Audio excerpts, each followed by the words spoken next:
नमस्कार दोस्तों, स्वागत है आपका। वट सावित्री का व्रत कभी नहीं रखना चाहिए। माता सावित्री ऐसी महिला से कभी खुश नहीं होते और घर में हमेशा दरिद्रता का माहौल बना रहता है। वैसे तो वट सावित्री का व्रत महिलाएं अपने पति की दीर्घा आयु के लिए रखती हैं, परंतु अगर इन तीन महिलाओं ने गलती से व्रत रख लिया है तो आपके पति की उम्र दीर्घ आयु की जगह काम हो जाएगी। इसका असर पूरे परिवार पर बना रहता है, इसलिए आप 10 से 12 मिनट का समय निकालकर जान लीजिए। अगर आपने गलती से भी वट सावित्री का व्रत रख लिया है या व्रत रखने की सोच रहे हैं, तो उन महिलाओं को माता सावित्री के क्रोध का सामना करना पड़ सकता है और आपका व्रत खंडित हो जाएगा, आपके घोर पाप लगेगा। जाने कहीं आप भी इन तीन महिलाओं में से तो नहीं है।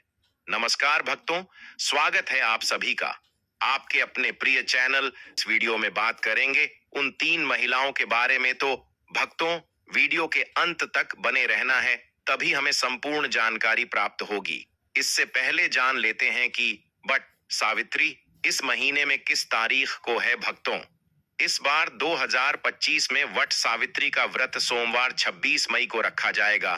यह दिन माता सावित्री रूप में भी मनाया जाता है। वट सावित्री व्रत विशेष रूप से विवाहित स्त्रियों द्वारा अपने पति की दीर्घायु और सुख समृद्धि के लिए किया जाता है। यह व्रत ज्येष्ठ मास की अमावस्या को किया जाता है और इसमें वट बड़ के वृक्ष की पूजा की जाती है। वट सावित्री व्रत की पूजा विधि, शुभ मुहूर्त और व्रत करने का तरीका विस्तार पूर्वक हम आपको बताएंगे। सबसे पहले यह जानेंगे कि बूट सावित्री कीवर्ड सावित्री का शुभ मुहूर्त क्या है 2025 में। बट सावित्री व्रत की तिथि और शुभ मुहूर्त तिथि 26 मई 2025 सोमवार, ज्येष्ठ अमावस्या शुभ मुहूर्त। पूजा का समय सुबह 4:50 से दोपहर 1:37 तक। स्थानीय सूर्योदय के अनुसार हल्का भिन्न हो सकता है। अमावस्या तिथि प्रारंभ 26 मई 2025 को रात 11:27 बजे। अमावस्या तिथि समाप्त 27 मई 2025 को रात 9:18 पर। वट सावित्री व्रत की पूजा विधि, व्रत करने का तरीका। भोग, प्रातः स्नान और संकल्प। सूर्योदय से पहले स्नान करें। व्रत का संकल्प लें। मैं अपने पति की दीर्घायु के लिए सावित्री की तरह व्रत करती हूँ।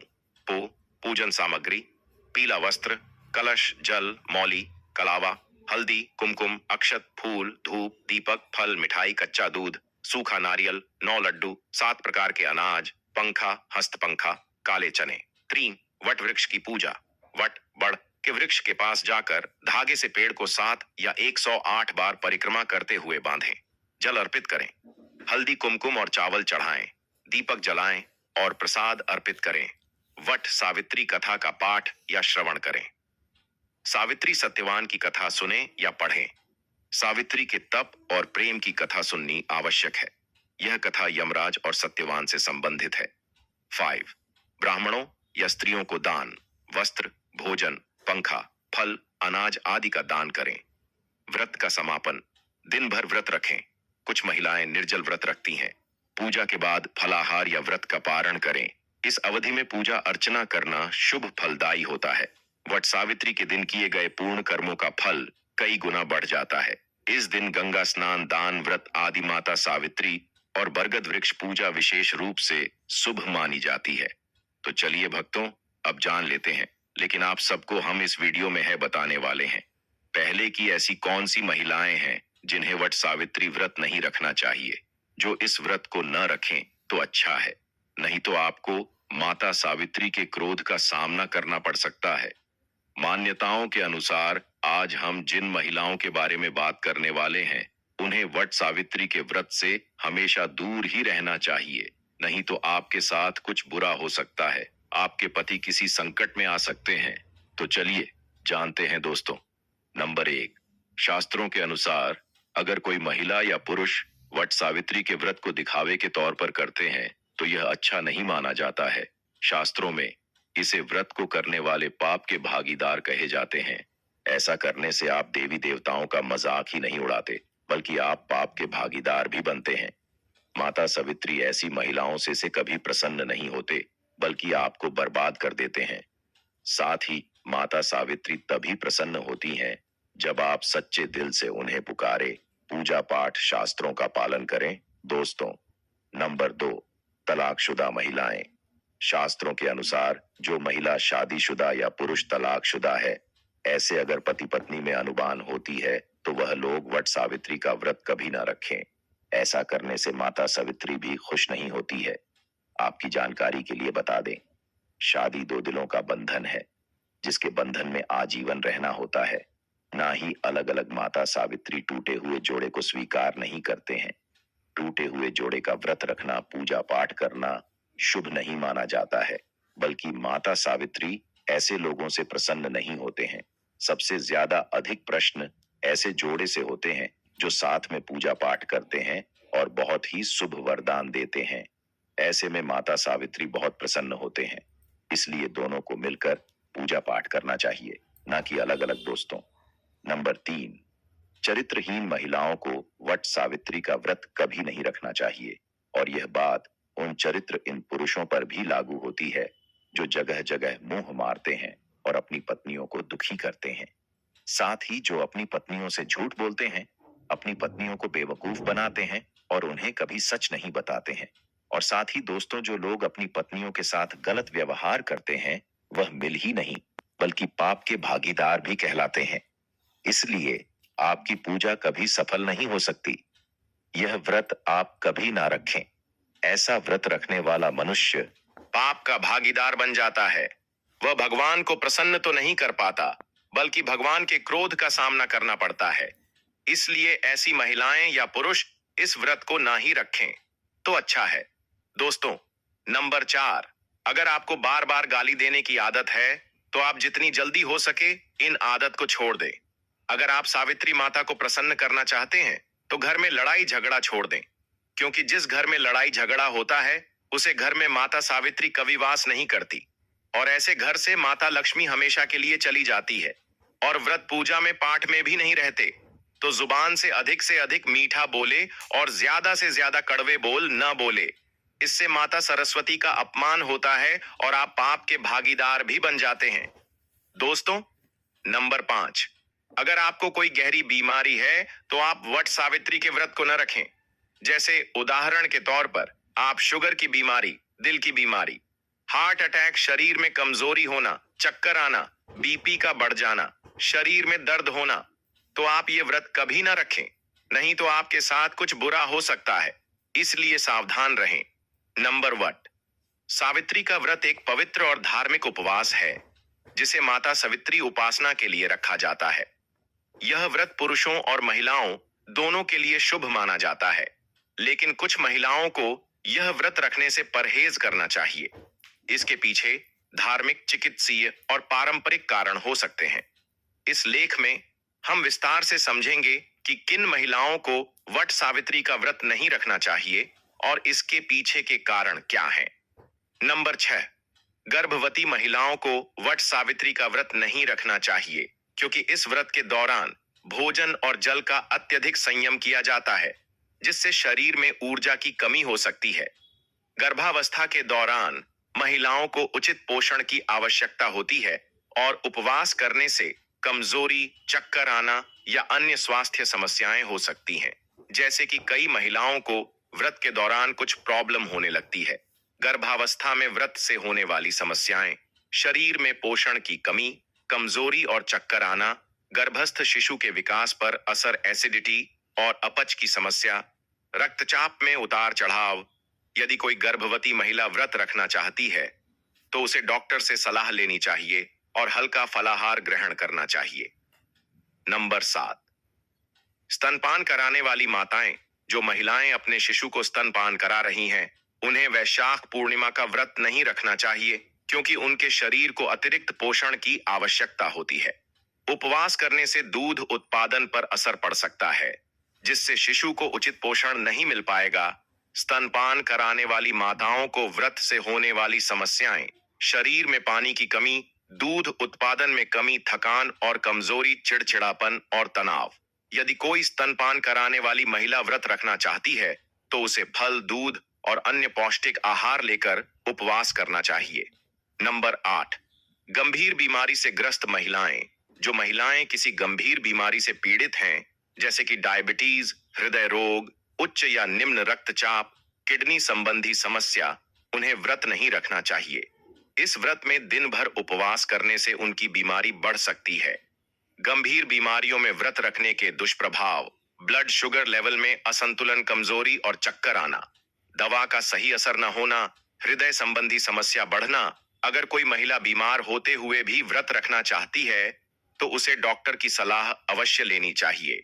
नंबर 9, अत्यधिक कमजोर और एनीमिया से ग्रस्त महिलाएं। जो महिलाएं अत्यधिक कमजोर हैं या उन्हें एनीमिया, खून की कमी है, उन्हें वट सावित्री का व्रत नहीं रखना चाहिए। लंबे समय तक भूखे रहने से शरीर में आयरन और अन्य पोषक तत्वों की कमी हो सकती है, जिससे उनकी स्थिति और बिगड़ सकती है। एनीमिया और कमजोरी में व्रत से होने वाली समस्याएं: चक्कर आना और बेहोशी, हीमोग्लोबिन का स्तर और गिरना, थकावट और कमजोरी, चिड़चिड़ापन और तनाव। यदि कोई महिला व्रत रखना ही चाहती है तो उसे फलों, ड्राई फ्रूट्स और पौष्टिक आहार लेकर व्रत करना चाहिए। नंबर 10, मासिक धर्म, पीरियड्स के दौरान महिलाएं। हिंदू धर्म में मासिक धर्म के दौरान महिलाओं के लिए कुछ विशेष नियम बनाए गए हैं। धार्मिक मान्यताओं के अनुसार मासिक धर्म के दौरान महिलाओं को व्रत रखने की सलाह नहीं दी जाती, क्योंकि इस समय शरीर कमजोर रहता है और उन्हें पर्याप्त पोषण की आवश्यकता होती है।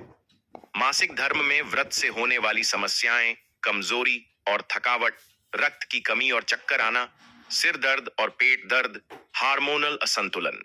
यदि कोई महिला मासिक धर्म के दौरान व्रत रखना चाहती है तो उसे हल्का भोजन और पर्याप्त मात्रा में पानी लेना चाहिए। अगर आप फिर भी व्रत रखना चाहते हैं तो आप किसी दूसरी महिलाओं के द्वारा व्रत रखवाकर उनसे पूजन करवा सकते हैं। नंबर 11, मानसिक तनाव या डिप्रेशन से ग्रस्त महिलाएं। जो महिलाएं मानसिक तनाव, डिप्रेशन या अन्य मानसिक रोगों से ग्रस्त हैं, उन्हें व्रत नहीं रखना चाहिए। उपवास से शरीर में ग्लूकोज की कमी हो सकती है, जिससे मानसिक स्थिति और खराब हो सकती है। मानसिक तनाव और व्रत से होने वाली समस्याएं: चिड़चिड़ापन और घबराहट, ध्यान केंद्रित करने में कठिनाई, सिर दर्द और नींद की समस्या, मानसिक संतुलन में अस्थिरता। यदि कोई महिला मानसिक रूप से परेशान होते हुए भी व्रत रखना चाहती है तो उसे हल्का आहार लेकर उपवास करना चाहिए। नंबर 12, बुजुर्ग महिलाएं। उम्र दराज महिलाओं को वैशाख पूर्णिमा का व्रत रखने से बचना चाहिए, क्योंकि इस उम्र में शरीर को अधिक पोषण और देखभाल की जरूरत होती है। लंबे समय तक भूखे रहने से उनकी सेहत पर बुरा प्रभाव पड़ सकता है।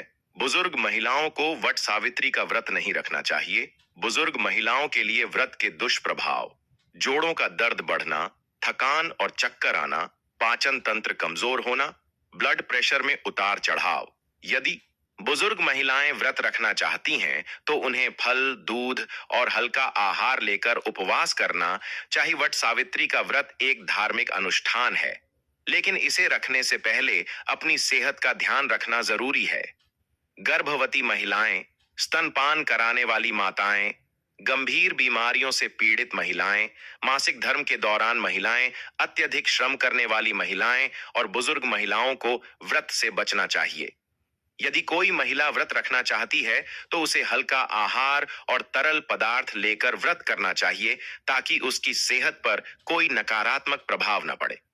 भक्तों, नंबर 13, कुंवारी लड़कियों को भी वट सावित्री का व्रत नहीं रखना चाहिए। भक्तों, चलिए मैं आपको अब एक वट सावित्री से जुड़ा आपको एक ऐसा उपाय बता देता हूं। अगर जिसे हर एक सुहागन महिलाएं उसे दिन कर लेती हैं तो समझो वह माता लक्ष्मी और माता सावित्री असीम आशीर्वाद प्राप्त करेंगे। जो महिलाएं होती हैं, उन महिलाओं को पूजा पाठ करते समय बस एक बात याद रखना है।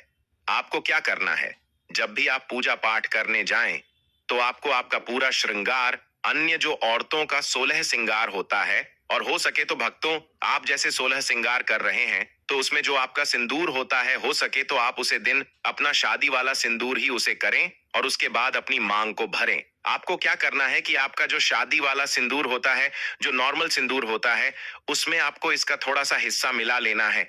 अब उसके बाद उसे सिंदूर से ही आपको मांग भरनी है, कहा जाता है कि जो आपका शादी का सिंदूर होता है वह काफी ज्यादा शास्त्रों में शुभ बताया गया है। अगर आप कोई भी चीज त्योहार में उसे सिंदूर से मांग भरती हैं तो समझो आपके पति की उम्र आपसे दुगनी हो जाएगी। पूरे 16 श्रृंगार करने के बाद ही आपको पूजा पाठ आराधना करना है, क्योंकि 16 श्रृंगार पति की लंबी आयु के लिए पहने जाते हैं। इसी अवधि में आपको पूजा अर्चना करना है और अपनी जो भी मनोकामना है, इच्छा है, वह बोल देना है। इससे आपकी शीघ्र शीघ्र जल्द ही मनोकामना पूर्ण होगी। भक्तों, अब जान लेते हैं कि हमें पूर्णिमा व्रत तो रख लिया है, लेकिन हमें पूजा कैसे करनी है, पूजा के नियम क्या है, तो वह भी हम आपको इस वीडियो में बता देते हैं। अभी तक आपने वीडियो को लाइक न किया हो तो वीडियो को लाइक कर दो। कमेंट बॉक्स में लिखना है जय भगवान विष्णु, जय माता लक्ष्मी। चलिए भक्तों, जान लेते हैं। बट सावित्री 2025 का व्रत और पूजा विधि हिंदू धर्म में अत्यंत महत्वपूर्ण मानी जाती है। इस दिन भगवान विष्णु की आराधना, पवित्र स्नान, दान और व्रत के माध्यम से पुण्य की प्राप्ति होती है। बट सावित्री व्रत दान के विशेष उपाय, वह तो भले ही आप पूजा पाठ ना करें, व्रत ना रखें, लेकिन आपने इस दिन धन के नियम का पालन कर लिया तो अपने संपूर्ण पूजा का जो लाभ होता है वह दान करने से ही प्राप्त हो जाता है। दान का हिंदू धर्म बहुत ही विशेष महत्व है। जरूरतमंदों को हमें दान करना है, और दान किस चीजों का करना है वह भी हम जान लेते हैं, जैसे कि शक्कर और तिल। इनका दान करने से अनजाने पापों से मुक्ति मिलती है। पंखा, गर्मी से राहत देने वाला पंखा दान करना अत्यंत शुभ माना गया है। चप्पल या जूते, जरूरतमंदों को चप्पल या जूते दान करने से पुण्य की प्राप्ति होती है। घड़ा या कुल्हड़, जल से भरा घड़ा या कुल्हड़ दान करने से देवी देवताओं की कृपा प्राप्त होती है। दूध और खीर, इनका दान करने से मां सावित्री माता का आशीर्वाद प्राप्त होता है। अन्न और वस्त्र, इनका दान करने से जीवन में सुख समृद्धि आती है। वट, सावित्री व्रत महत्व, हिंदू धर्म में वट सावित्री व्रत का बड़ा ही विशेष महत्व है, क्योंकि यह वट सावित्री शुभ योगी के निर्माण के दौरान पढ़ने वाली वट सावित्री है। इस दिन बरगद वृक्ष और सावित्री माता की विशेष पूजा के लिए समर्पित है। स्नान, दान और व्रत करने से जीवन में सुख, शांति और समृद्धि आती है। इसके अतिरिक्त यह दिन सावित्री माता की जयंती के रूप में भी मनाया जाता है, जिसे बट सावित्री कहा जाता है। इस प्रकार बट सावित्री व्रत और पूजा विधि न केवल धार्मिक दृष्टिकोण से महत्वपूर्ण है, बल्कि यह आत्मिक शुद्धि और सामाजिक सेवा का भी प्रतीक है। इस दिन को श्रद्धा और भक्ति के साथ मनाकर जीवन में सकारात्मक ऊर्जा और पुण्य की प्राप्ति की जा सकती है। आचार्य जी कहते हैं कि जो भक्त वट सावित्री के दिन गौ माता को हरा चारा खिला है, उसकी गरीबी हमेशा के लिए दूर हो जाती है। हर चरण केवल गौ माता के लिए बहुत फायदेमंद होता है, बल्कि यह आपके घर की खुशहाली का भी कारण बनता है। इस दिन गौ माता को हरा चारा खिलाने से आपके घर में सुख, समृद्धि और शांति का वास होता है। यह दिन विशेष रूप से आपके जीवन में खुशहाली का आगमन करता है और सकारात्मक ऊर्जा से भर देता है। भक्तों, दूसरी चीज है रोटी और गुड़ खिलाना। अब बात करते हैं रोटी और गुड़ की, खासकर उन लोगों के लिए जिन्होंने जीवन में कई परेशानियों का सामना किया है। अगर आप चाहते हैं कि आपके जीवन में कोई भी कष्ट, दुख या समस्या कभी ना आए, तो गौ माता को रोटी और गुड़ खिलाना ना भूले। कहा जाता है कि इस दिन गौ माता को गुड़ खिलाने से सभी कठिनाइयां दूर हो जाती हैं और खुशहाली का वास होता है। इस दिन गौ माता को रोटी और गुड़ खिलाकर हम न केवल उन्हें आशीर्वाद देते हैं, बल्कि हमारे जीवन की हर परेशानी खत्म हो जाती है। गौ माता में सभी देवी देवताओं का वास होता है। जब हम गौ माता को सम्मान देते हैं और उन्हें आशीर्वाद प्राप्त करते हैं, तो वह हमारे जीवन को भी आशीर्वाद से भर देती है। यह दिन इसलिए आपका एक लाइक से उनकी मेहनत साकार हो जाते हैं, और अगर आप इस चैनल पर नए हैं या अभी तक चैनल सब्सक्राइब नहीं किया है तो अभी कर लो, बिल्कुल फ्री है। साथ ही वह बगल वाली घंटी भी दबा देना, ताकि अगली बार जब हम कोई नया वीडियो लाएं तो आपको सबसे पहले पता चले। आपका साथ हमारे लिए बहुत कीमती है। वीडियो के अंत तक बने रहने के लिए धन्यवाद।